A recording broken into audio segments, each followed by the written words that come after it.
Hi, everybody. It's 12:45, so maybe we'll just start and see if people drop in. The name of this is Source Verification, How to Make Sense of Information on the Web, whatever that means. So maybe we'll find out together what that means. Just to show of hands, is anybody from the library? Ah, we got a library up there. Phew. There's a very happy librarian. Is anyone from educational side? Any municipal? I'm with the state. So. Anybody from Tech? Oh, wait. Whoa! We got a nice, that's a nice broad section. I'll do a quick bio. Well, for myself, I'm with the state of Connecticut. My name is Bill Vallee. I am the state broadband policy coordinator, which is a mouthful that basically means I used to do telephone regulation as a consumer advocate for the state. So to try and keep your rates low, of course, I'm losing battles. I needed something new. But in 2009, the state stimulus, the federal stimulus money came along, and so I applied on behalf of the state. CEN was a beneficiary. We got $94 million for the network. We got the money for that. So that network was finished in 2013. So all 169 towns have at least one node generated in the town. Many of the towns have 5, so we'll have school, library, municipal building, and cops and fire. So that's what I do. And so I did the strategic plan as well on behalf of the state, and we now with the state broadband office, and we got our funding back. So did CEN. Well, I'm speaking a little early. We passed the Senate yesterday. It's supposed to pass it. They're doing it right now across town, and I'm sure the governor will sign it. All to the good. That's what I am. Part of what I am is a lawyer. I'm a corporate lawyer by trade, Wall Street and bonds and all that kind of good stuff. And so, talking about how to make sense of information on the web is kind of new to an old bird like myself, but obviously I've gotten engaged in time. So, as a lawyer, sometimes you have a lousy case. So you're staying there, and the judge is there, and your opponent's there, and all this stuff, and you're like, how do I argue this case? And so in Law School 101, they will always say to you, well, if you don't have the law, in other words, the law isn't on your side, well, you don't argue the law, because that's a loser. So next stop is equity. Well, maybe I was speeding, but I can't afford the ticket. That's equity. And if you don't have equity, you don't really have a decent excuse, then bang your shoe on the table. And the point of that is that as an advocate, I argue in court, and I argue before administrative commissioners and judges, and they are in the position of listening to my argument, Barbara's argument, Jonathan's argument, and in the end, they're triers of fact, and they have to figure out who's right. Now, maybe somebody has a great legal argument, maybe somebody has a good equitable argument, but maybe somebody just bangs, a high heel or a boot on the table, and maybe that's what wins the day. So sometimes it all seems a little arbitrary. I'm not going to go on in length because we've got 2 great speakers and I'm going to get out of the way. Just keep time. But that's the way to think about it, I think. When I looked at this topic, I thought, yeah. Because, you don't have to be, Norman Mailer or somebody to write now. Anybody. We all write. We all have our Facebook page. We have our Twitter accounts and all that stuff. And there's no hurdles. It doesn't cost you anything. You can send it to millions of people. You can write whatever you want. No editor says, wait, this isn't real. You're full of it. No. Just look at the presidential campaign. So I'm going to no politics. Do worthless. Jonathan's been, yes. Believe that. Strike that. Jonathan Faville is currently a vice president at DSCI, which is a New England-based competitive local exchange carrier, and a leader in VoIP and other kinds of techie cool stuff that maybe he'll talk about a little bit more. But one of the things he'll certainly talk about is how VoIP, or unified communications and other hosted IP services, can positively impact your organization. So I hope you'll think of some questions. And welcome, John. Thanks. Well, Good afternoon, everybody. I know we got you all after lunch, so hopefully I'll be able to keep you awake and you won't start to fall asleep after that good lunch. As Bill mentioned, I'm the Vice President of Sales Engineering at DSCI, and I'm really here to talk about unified communications and what I would consider to be a revolution in unified communications. To begin with, though, I think it's probably a good idea to understand a little bit from the telecommunications perspective where we've come from. I don't know, it looks like many of you were around in 1984 and realized what happened with the breakup of the phone company. AT&T, if you remember, was the only phone company out there. And I think in probably the previous 50 years, one of the biggest developments they had was touch-tone service. Well, 50 years since 1984, nothing looks like it did in 1984. And as you can tell, I'm a big proponent of the breakup of the phone company because of all of the things that we've gained and gotten from that judgment. But basically, just a couple of quick facts about it. AT&T was the monopoly, the regulated monopoly at the time. A call from Boston to Texas during daytime hours was 48 cents a minute. If you were on the phone for 61 seconds, you got billed for 2 minutes, or 96 cents. Just to give you a perspective, today the services that we're talking about, your call from Boston to Dallas would be nothing. It's part of the service. There is no additional cost. That's one example. A business line in Boston, Massachusetts, touch-tone business line was $33.85 back then. Today, business lines are going away. As a matter of fact, in the unified communication space, we don't even have business lines. They don't exist anymore. So that's a little bit about where we've been. Now, what's happened is the current state, things are very different. As most of you know, fiber is much more widely deployed. In 1984, there was very little fiber. As a matter of fact, the only people who used fiber were the actual service providers. Today, that fiber has been extended out to the business location, to the home. I have fiber into my house, and the speeds at which my fiber transmits data is, I think I have 150 megs into my home. Most of you, if you're in a school and you're on the CEN network, you're getting a gigabit connection using fiber. The reliability of the network has never been better.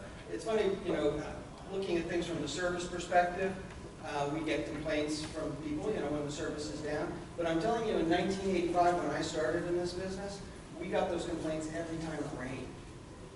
Your service would go down. T1s would go down. POTS lines would go down. Sometimes they'd go down even when the sun was shining. So it's a big difference. Today, although it's still painful when you lose service, I'm here to tell you that it's a significantly more reliable and robust network architecture that all of the service providers are implementing. We have Metro E services that are providing, on average, 10 megs and 100 meg circuits into businesses. We have fixed broadband services like cable modems, BIOS type services, like the service I have into my home, providing 150 megs. And then we've got wireless broadband, 4G LTE, which regularly provides 5, 10, 15 megabit connections to the internet and VPNs. So it is definitely a different world. Now, all of these services and speed and technology have brought about a whole slew of new features and capabilities. Instant messaging, presence, mobility. Actually, let me stop on presence. Do most of you in the room know about presence? Presence is the ability to see what your coworkers are doing before you need to contact them. So, for instance, I can look, and I have a colleague sitting in the audience, Joe Royer. He works in the Portland, Maine office. I work in Waltham, Massachusetts. I can look on a software application and see if Joe's on the phone. I can see if he's in a meeting. I can see if he's available. I can see if he's offline, if he's not at his desk. If he has a mobile phone, I can see that he's on his mobile phone and he's away from his desk. Presence is one of those things that just makes communications much easier, because I know before I even reach out to an individual whether or not they're available. Mobility is the ability to take whatever service that you have in your office and take it with you on the road, meaning on your cell phone or at your home or anywhere. Web collaboration, most of you I'm sure are familiar with that, WebEx type services, GoToMeeting. Integration is the ability to take voicemail, integrate it with email, do file sharing, things of that nature, unified messaging, video, and of course voice over IP. Back in 1984, everything was on copper, it was all TDM type services. Today, almost all voice is voice over IP, at least on some leg of your connection. Unified message. Great segue. So what is unified communications? I define unified communications, and I think most people in the industry do, as a set of real-time communications applications. Generally, they are disparate applications that have been unified into a single service or single platform. So if you take, for instance, the services that I was just talking about, the instant messaging, the video, the voicemail, the email, and put it into just one application that does all of those things. That's really what unified communications does. And the reason, or the popularity of it, the benefit of it, is productivity, productivity, productivity. It allows you to communicate more easily with your coworkers. It allows you to communicate more easily with your vendors, with everybody. It's about opening up the avenues of communication instead of just relying on a phone that sits on your desk or a mobile phone. One of the big problems I think that has come about with mobile phone technology is you have two telephone numbers and you have two different systems, two different networks. Unified communications brings it all into one. So, as a part of unified communications, another aspect of it that has sprung up is unified communications as a service, or UCaaS. UCaaS, if you roll out a unified communication system in your work, basically it means you buy the platforms, you maintain them, you manage them. UCaaS says, no, I'm going to put all of that on the service provider. They're going to build the platform. They're going to open it up. They're going to manage it, maintain it. They're going to implement it for me. So all I have to do is pick and choose what aspects I want of the service, and they'll deliver it for you. It's hosted in the cloud, so it's in a data center. It's reliable. It's, you've got data backup, fiber backup, power backup. Everything is backed up and maintained. And I think the best part of it is the future-proof part.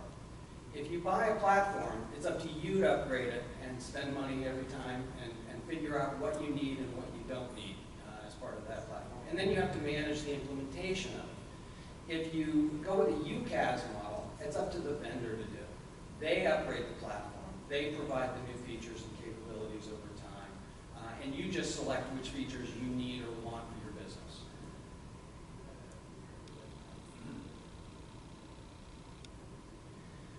So what's happening is UCaaS is beginning to take over the traditional phone system. So most phone systems that are in businesses today are 5, 10, 15, even 20 years old.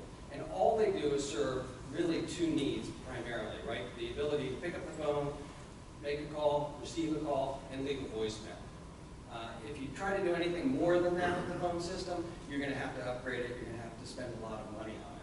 So what we find is that a lot of companies are looking at replacing the phone system, and UCaaS makes a great replacement because it provides all the traditional voice phone system features, but also provides the ability to have that unified communications platform available to you. You can have desks on the phones, you can have phones on the desk, you can have software on your PC, on your mobile phone, your iPhone, your Android phone, your tablet, you name it.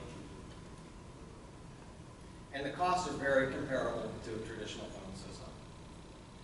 So one of the big values of unified communications is that recently there was this Harvey Nash CIO survey that was done that basically looked at the productivity gains of unified communications. And what they came up with was that 32 minutes a day were eliminated by just providing presence information. Just knowing whether or not the person that you were trying to reach was available. Instead of keep trying, stop, keep trying, or try somebody else, all that kind of stuff. Just knowing that they were available saved the average company 32 minutes per employee. And if you take that figure and you take it over a 20-person company, it's $65,000 a year. Or over a 100-person company, it's $320,000 per year. Now, the benefit also is that there's less to manage. The traditional phone system, you had to manage, the box, you had to manage the trunks coming in, you had to manage the phone features and capabilities. With UCaaS, all that goes away onto the service provider. They have to manage the services. You just decide, again, what features you want. And of course, the big piece is that since 1984, costs have continued to come down every year, and they will continue to. The nice thing about DSCI, and I'm just going to wrap it up here, is that it's a powerful UC platform that we provide. We're directly connected to the Connecticut Education Network. So actually, access to the platform, you already have it. It's already there. It's not at any additional cost to connect to the platform. Basically, all of the fiber connections that are out there today have access to the DSCI network and the platform that we provide. And that's it. Thanks very much. We actually have plenty of time, and I didn't see your question. Oh, great. Can you give us some indication what the monthly cost per user is?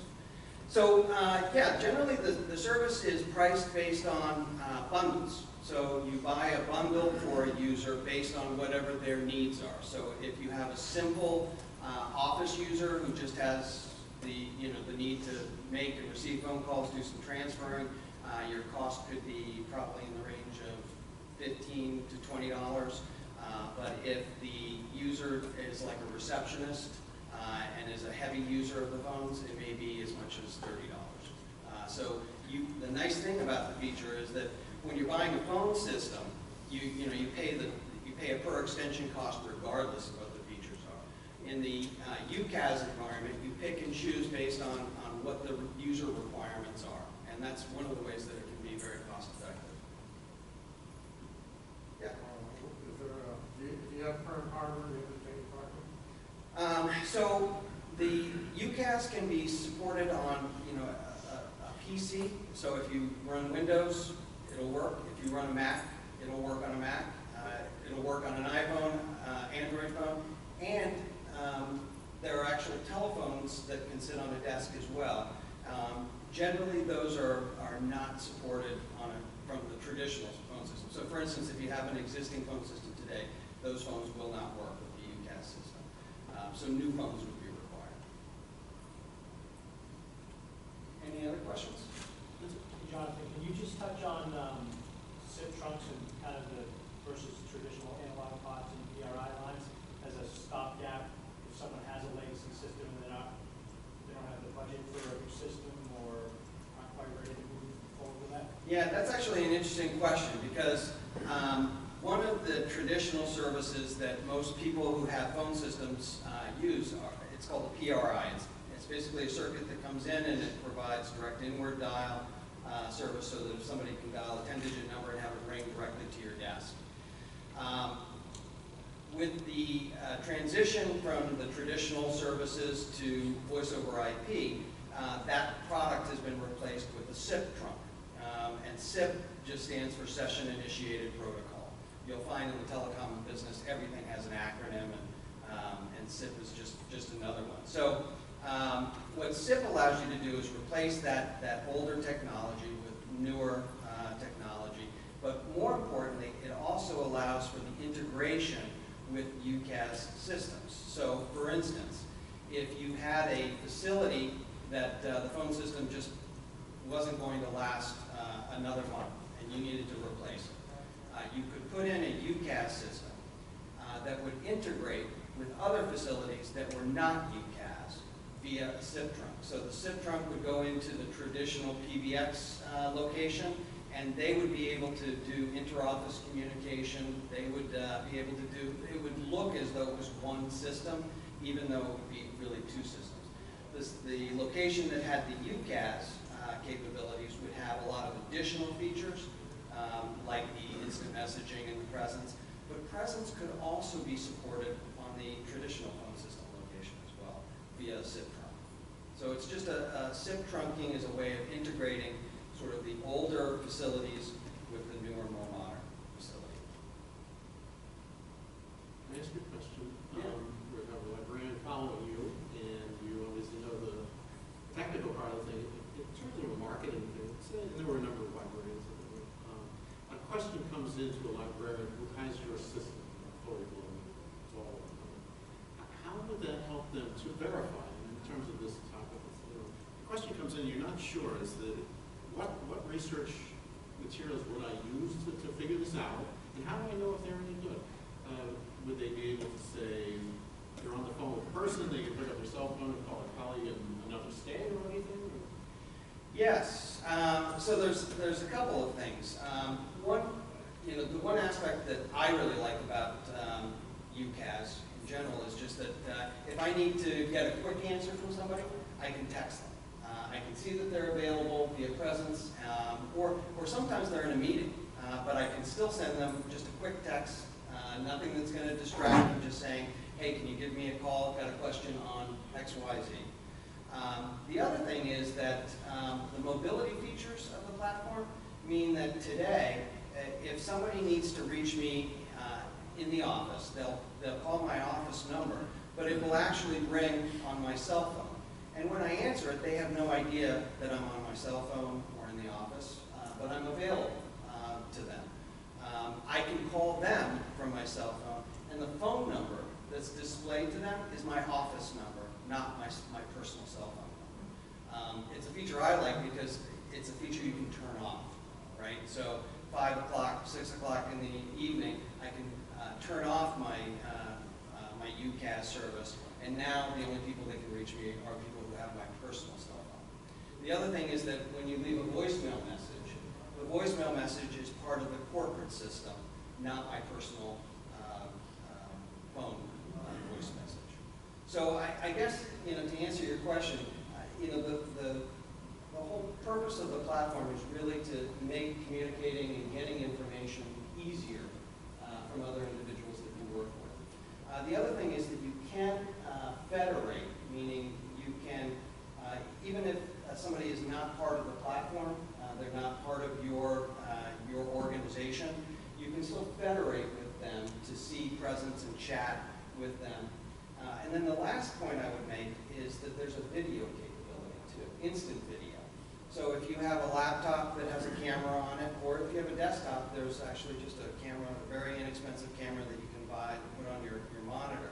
And you can actually dial an extension, and if the other person has the software, you'll have an instant video chat where you're both communicating audio and video, and you're able to see things, show things. So if, for instance, I was at a customer location and wanted to share some information about their data center, I could actually use my cell phone with the video capability and dial into our engineering group and say, here's what I see, and show them exactly what's going on. And you can do that from any device. Great, thank you very much, guys. Just going to quickly introduce our next speaker, but I wanted to point out what Jonathan's really talking about is what we were talking about earlier, and that's the collaboration aspect. It really seems to be, if you were going to say what tier or what phase of the broadband and integration and all this stuff, it's really about collaboration among folks. I mean, that's what social media is about, joking about the presidential campaign, but a lot of that takes place on Twitter and places like that, and it's all a collaboration thing. It's no longer command and control. Right? I've come from government, and in government it's always been the leader says do this, and it was approved by those people, and here's the answer, everybody, buy it. And now people don't buy it. They push back and say, whoa, leader, forget it. So this is very interesting. So Barbara Johnson is a library media specialist at Jackter Intermediate School in Colchester. She talks about the idea that the internet can be filled with the unknown and untrue.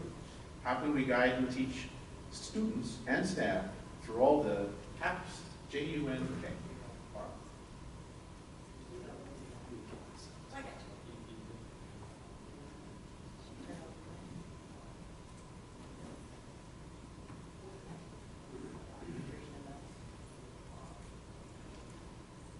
I'm not going to jump up and help. So that would not be helpful.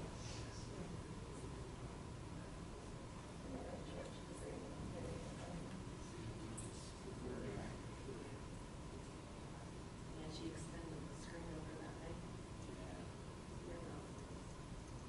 Oh, wait, hold on. Is that going? There it is. Here we go.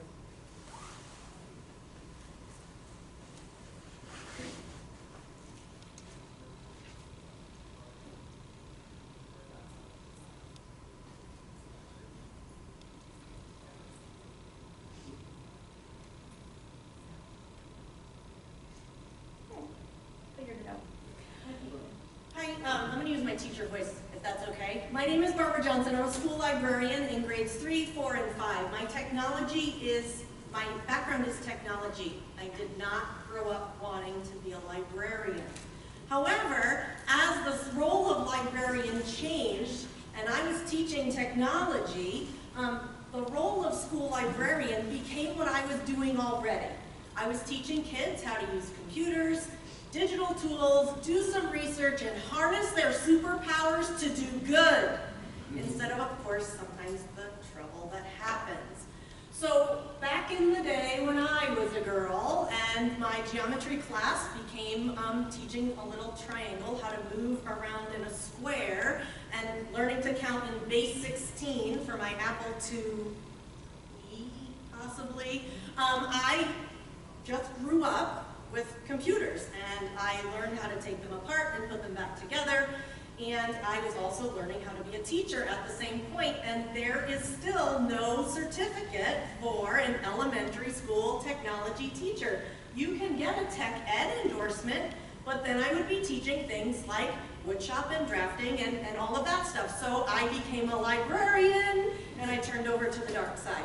So my job now, come on, librarians in the house, you know that's the cool place to be. My job now is to do research projects.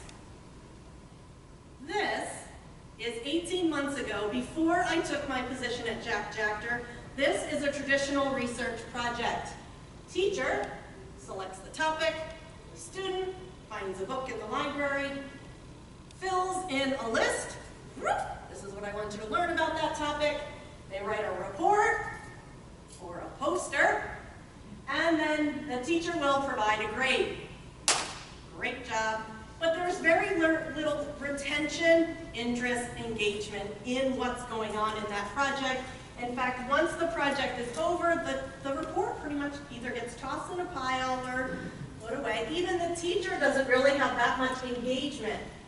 So when I became a librarian in Colchester, I partnered up with the K2 librarian, because that's the model we follow, K2, 3-5, middle and high school. We went back to school. We decided we were going to find a model of inquiry, or a special way for our kids to do research that was more engaging, deeper learning, and a model that everybody could follow, so that everyone was talking the same language. Whether it was a kindergartner or a senior in high school, everybody would know the right terminology. And so we found that selecting a research model was sort of like finding the right pair of jeans. Now, gentlemen, I'm sorry, but ladies have more trouble finding jeans than you do. It takes a little bit more time. You got to put on a few more pair. So research models are very personal to both your teaching style and the kids that you're teaching. There's many out there, the big 3, the big 6, maybe there's 12 out there now, I don't even know. But we found Barb Stripling's model of inquiry, and Barb Stripling was the president of the ALA 2 years ago. She's at Syracuse University. She actually taught one of the graduate level classes that I was in, and so I took her model because she was teaching the class. That didn't help, you know, a little bit, maybe it helped a little bit. So, but it was language that my kids, kindergarten, could understand, right? They can wonder. When you wonder about something, what are you doing? Well, I'm going to ask a question. And so we always had these wonder bubbles up for them. So all of their questions would start with, I wonder. Now you might think that seems kind of silly for someone maybe in high school, but if you think about the scientific method, what are you going to do? You're going to ask some questions. Even in very deep learning, you're still asking questions. Investigating. What do we do when we investigate? We go and find our answer. Now, at different levels, this looks a little bit different. With my younger guys, they might ask a question such as, why do giraffes have a long neck? And that was great. We loved that question. And it was a really easy thing, we thought, to go send our kid to the book and go find out. Except they would investigate and they would come back, I found my answer, I found my answer. What is it? That's great. They like to eat grass. But that's not it. Yes, you found a fact, but that's not the answer to your question. And so that became a developmental thing for our guys at K2. Kindergarten, yes, they could ask questions, yes, they could find facts, but at that level, they really had trouble connecting. Did their fact actually answer that question? And we kind of let it slide and let them go with it. Because really, we wanted them to be asking good questions at the kindergarten level. In first grade is where we really focused on the investigation piece and did your answer your question. So in first grade, we kind of raised the expectation for them and made them go back, and in this construction phase, that's where they're building the new learning in their own mind. And in a makerspace, it doesn't hurt that they actually build things as well. So that can be literal as well.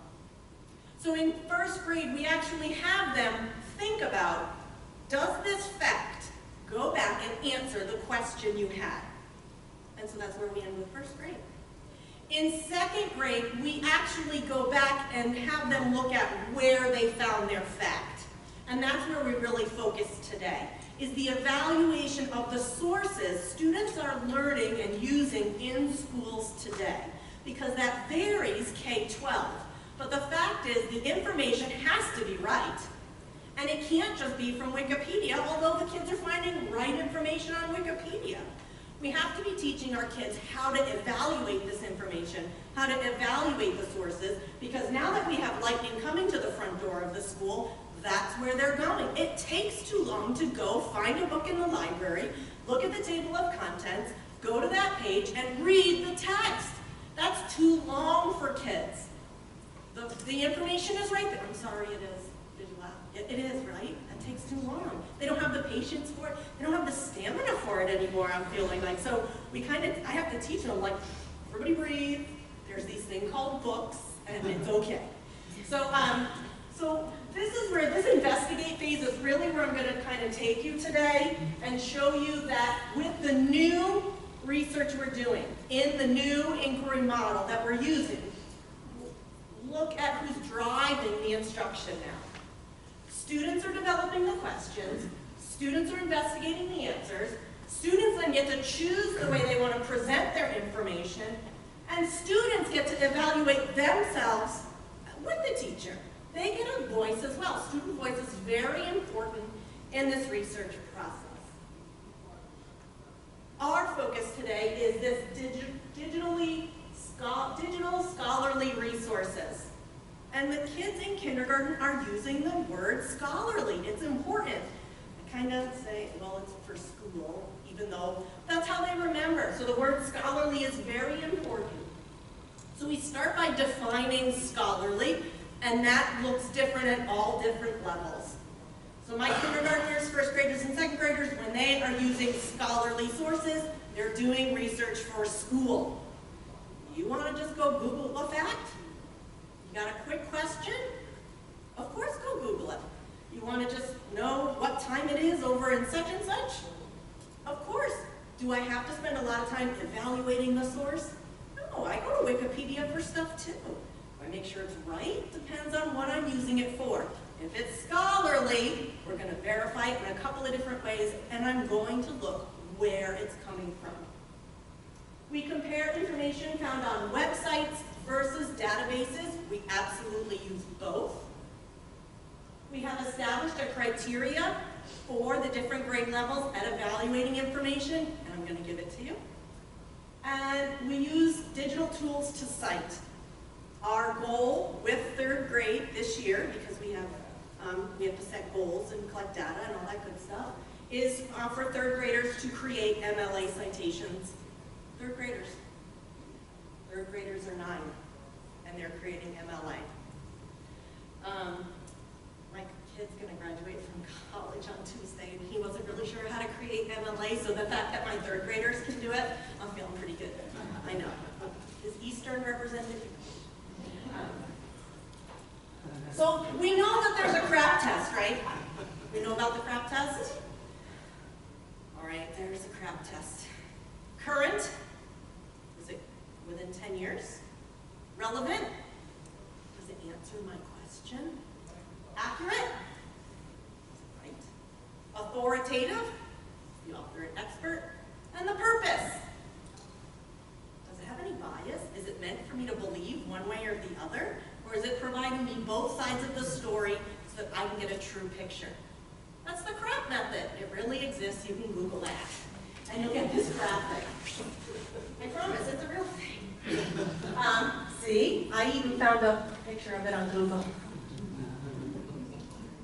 However, just like you, when I said crap in front of my third graders, they all laughed at me.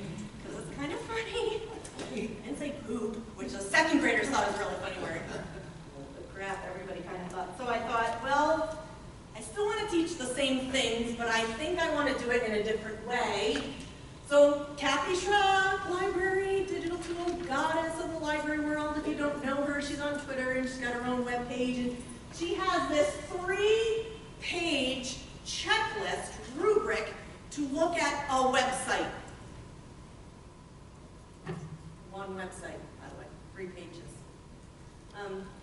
My kids, I see them once a week for 42 minutes, and who's got time for that? I love Kathy Schrock, and with all due respect, she's not really here, I don't have time to do that.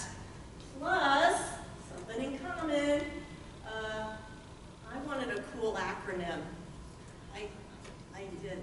I wanted to be able to put it on a t-shirt, I wanted to put it on my website, I want my little guys to remember it.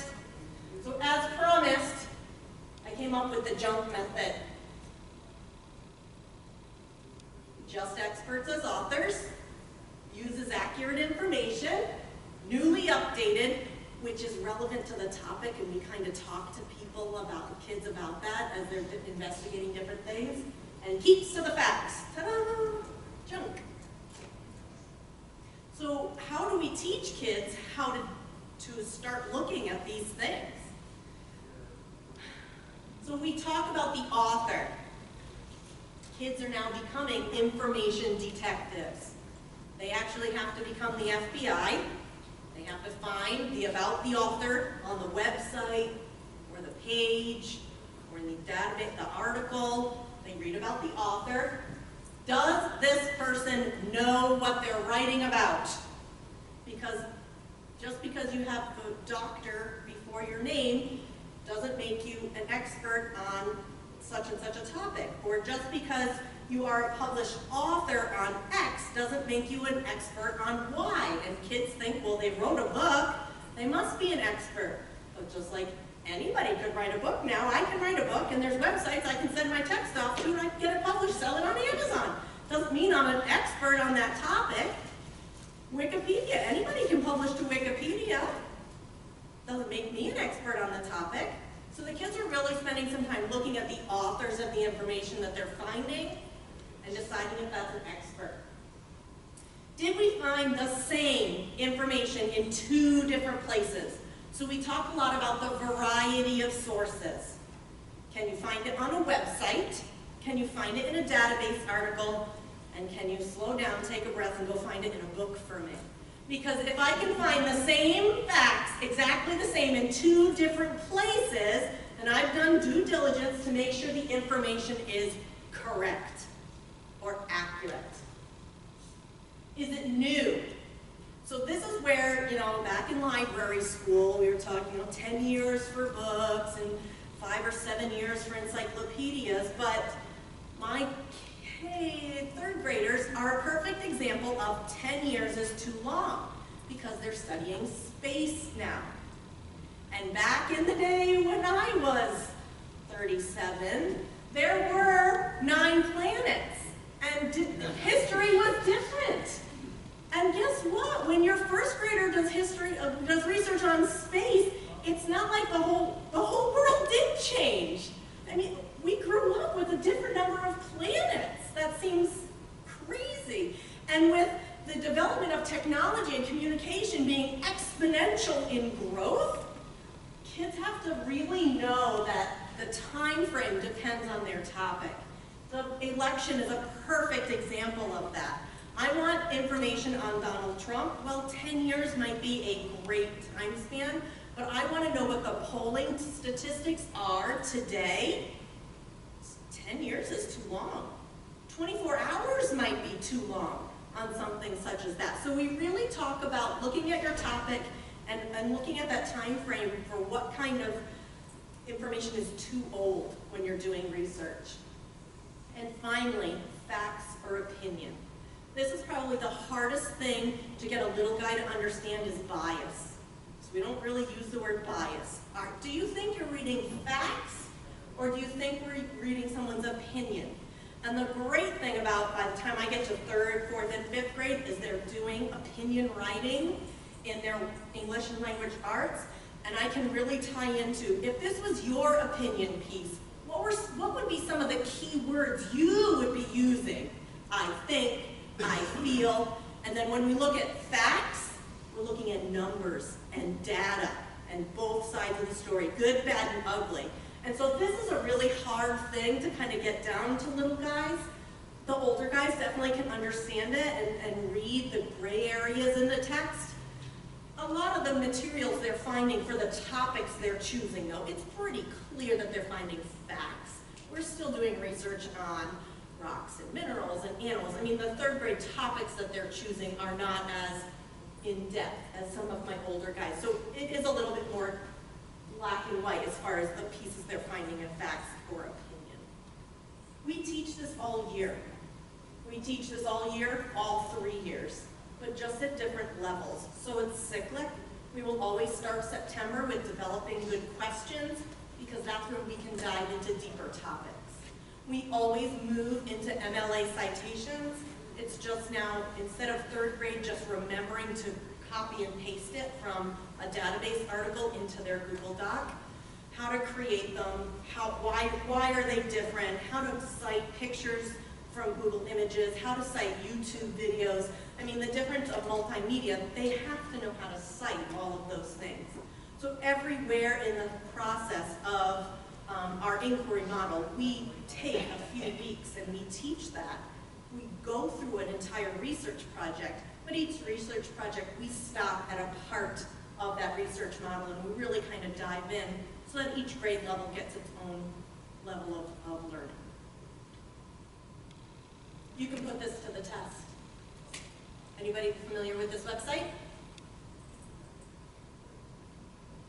There is this terrible chemical. Nope, I shouldn't say terrible, because that's bias. There's a chemical called DHMO, dihydrogen monoxide. I got techie guys, the dihydrogen monoxide. Anybody know what that is? It's water. But this is a website, it's a real website, it's still a live website to this day. It is written with extreme bias. It presents facts, but it has presented them in such a way that it makes this chemical seem really, really bad. Dihydrogen monoxide kills thousands of people every year by inhalation. It is found in all of the lakes and streams in the United States. And it goes on. But the kids need to do their homework, right? So this is a website, they can cite it, they can go to the About Us page and they can find Dr. So-and-so has written all this information, but he's a doctor of like philosophy or something if they really do their research. So this is a live website, and I use this, I started this with my 6th grade class, but my 5th graders now are all over this. And we used to use it in 6th grade, it's the same every quarter, right? So I would use it in 1st quarter. They would be so mad because at the end they find out it's water. And we spent the whole quarter researching water. They'd be like, Mrs. Johnson, what? So then by 2nd quarter, the kids would be like, we know what's going on. I can't bring on the water. We know it's water. Let's do something fun. I'm like, okay. There's this tree octopus. Again, a website. It provides facts, seemingly, but in the way they're presented, it seems true, but they really have to do their homework. There are many, many tests out there like that. I didn't create it. I don't need to play it. It's the game. We use these very, lots of fun. So when you do animal research with like 3rd graders, because they're all about the animals, start here. And they're like, well, we never heard about that animal. I'm like, I am so tired of investigating lions. Let's do something crazy. And we start here. And it teaches them the process of investigation, but also how to vet information as well. Plug for the Connecticut State Library, woo! All of the online databases, because funding is tight at my school level, I have one paid database I use. It's Pebble Go Next, which is produced by Capstone, which is really great information about states, Native Americans, and regions, so that's 3, 4, and 5. I use all of the databases I research at CT.org. The kids love Explora. It's high. I cannot use it with the K2 guys. I can't use a lot of these resources with the K2 guys, and they have more paid subscriptions at that K2 level. But now in grade 3, if you're not using these, if you haven't investigated these, it's got a button that says cite this, MLA right there, 3rd grade. Boom, copy, paste, bam, onto their cited page. That's truly how easy it is to teach a 3rd grader to cite an MLA. We use EasyBib, the free version, because this is where once the kids learn how to copy and paste, now they need to start knowing how to cite their images. What do you mean I can't just copy and paste that picture off from Google? Well, I gotta do my librarian thing, and you can't. It's not yours. So we cite everything we teach the kids to cite. We are a Google Apps for Education school. We collaborate a lot through Google Docs and Google Drive. I deliver all my content through Google Classroom, which integrates, there's an add-in for your toolbar for EasyBib. So you're on a website, you just click the little add-in, bam, you've got your MLA citation, and it will then export it to a Google Doc for you. And the research, there's an add-in of the research tab in a Google Doc. Also has the ability to, it will search through Google Scholar, and then you can hit the cite it, and it creates a bibliography page for you right there through Google Scholar. My kids aren't there yet, so we've been doing a lot of this. The best feature about this, and have them finding books in the library, was that all they had to do was click on book, type the ISBN number, and bam!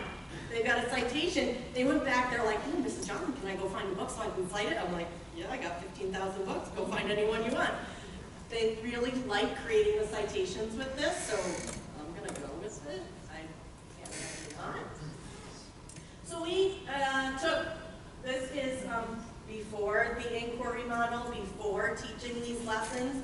This is what my citation looks like, Explora, and this is the fact that they learned. And then I have after, this is my brain on research. Same child. This is an MLA citation, perfectly cited. And these are the notes from that source after going through that inquiry model just one time. So you can, these are little guys. These are 8, 9, and 10-year-olds. So the handwriting gives that away, but the information they're finding is not. examples, different student, same MLA citation. And we can accredit all of this to a simple model of inquiry and evaluating information on the internet, making sure you're not using junk.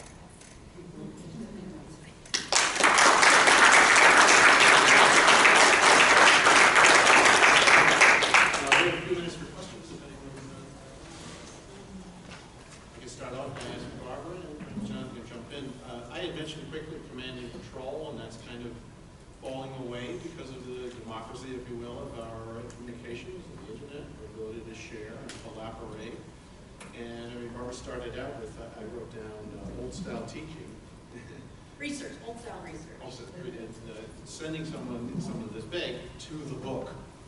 And it's kind of like, I think really what we were here to talk about was, there ain't no book. It's like everywhere. It's in the air, it's in your pocket, and all that stuff. So, and I wrote down, maybe this is my question, is students drive their own research. I know there's this thing, and I don't fully understand how this works, so somebody can talk about it, would be great. It's something about the classroom has been inverted, and you're doing your homework in the classroom. Flipped classrooms. Sure. So a flipped classroom is where the instruction is actually happening at home. So I can create a video, set up a website, use Google Classroom to provide all the resources. So instead of me standing up and talking in front of you today, I would have just pre-recorded that and put it out on the internet, either on YouTube or in a Google Classroom assignment for you to go home and watch. I don't really have a lot of questions while I'm talking. So they watch the video, but the next day they come into school, and now I've got problems or a text or a project for them to complete while I'm there. So traditionally we would be lectured in a classroom, here's your homework, good luck, see you at home. The next day, well, you go over the answers, you got 12 wrong, oh, okay. But in this flipped model, you're giving the instruction out at home, you're bringing the assignment and giving that out when they get to school, so that as they're working through problems, as they're truly struggling in understanding, I'm there as the expert in the room to kind of step in and make sure they can work through that problem correctly, as well as you start to see kids who need help and kids who are experts, and you can buddy those guys up as well.